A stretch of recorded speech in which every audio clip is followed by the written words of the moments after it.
मत्ती रचित सुसमाचार 15वां अध्याय। तब यरूशलेम से कितने फरीसी और शास्त्री यीशु के पास आकर कहने लगे, तेरे चेले पुरनियों की रीतों को क्यों टालते हैं कि बिना हाथ धोए रोटी खाते हैं? उसने उनको उत्तर दिया कि तुम भी अपनी रीतों के कारण क्यों परमेश्वर की आज्ञा टालते हो? क्योंकि परमेश्वर ने कहा था कि अपने पिता और अपनी माता का आदर करना, और जो कोई पिता या माता को बुरा कहे वह मार डाला जाए। पर तुम कहते हो कि यदि कोई अपने पिता या माता से कहे कि जो कुछ तुझे मुझसे लाभ पहुंच सकता था वह परमेश्वर को भेंट चढ़ाई जा चुकी, तो वह अपने पिता का आदर न करे, सो तुमने अपनी रीतों के कारण परमेश्वर का वचन टाल दिया। हे कपटियों, यशायाह ने तुम्हारे विषय में यह भविष्यवाणी ठीक की कि ये लोग होठों से तो मेरा आदर करते हैं, पर उनका मन मुझसे दूर रहता है, और ये व्यर्थ मेरी उपासना करते हैं, क्योंकि मनुष्यों की विधियों को धर्मोपदेश करके सिखाते हैं। और उसने लोगों को अपने पास बुलाकर उनसे कहा, सुनो और समझो। जो मुंह में जाता है वह मनुष्य को अशुद्ध नहीं करता, पर जो मुंह से निकलता है वही मनुष्य को अशुद्ध करता है। तब चेलों ने आकर उससे कहा, क्या तू जानता है कि फरीसियों ने यह वचन सुनकर ठोकर खाई? उसने उत्तर दिया, हर पौधा जो मेरे स्वर्गीय पिता ने नहीं लगाया उखाड़ा जाएगा।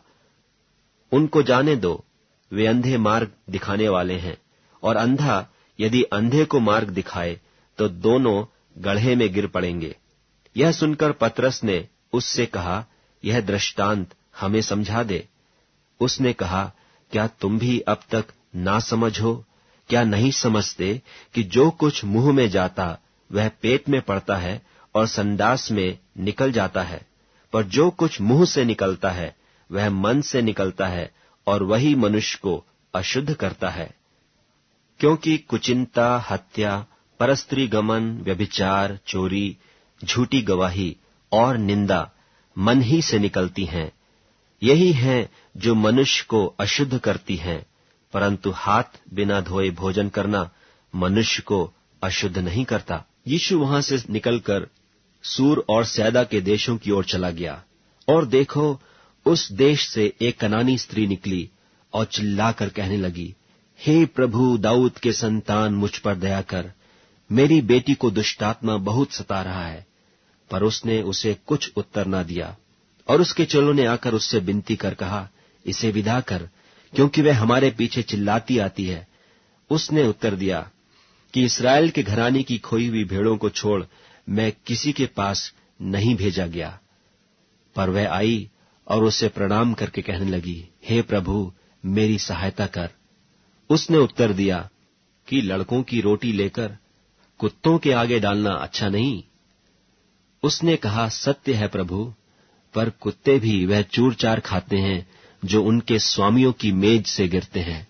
इस पर यीशु ने उसको उत्तर देकर कहा कि हे स्त्री, तेरा विश्वास बड़ा है, जैसा तू चाहती है तेरे लिए वैसा ही हो। और उसकी बेटी उसी घड़ी से चंगी हो गई। यीशु वहां से चलकर गलील की झील के पास आया और पहाड़ पर चढ़कर वहां बैठ गया।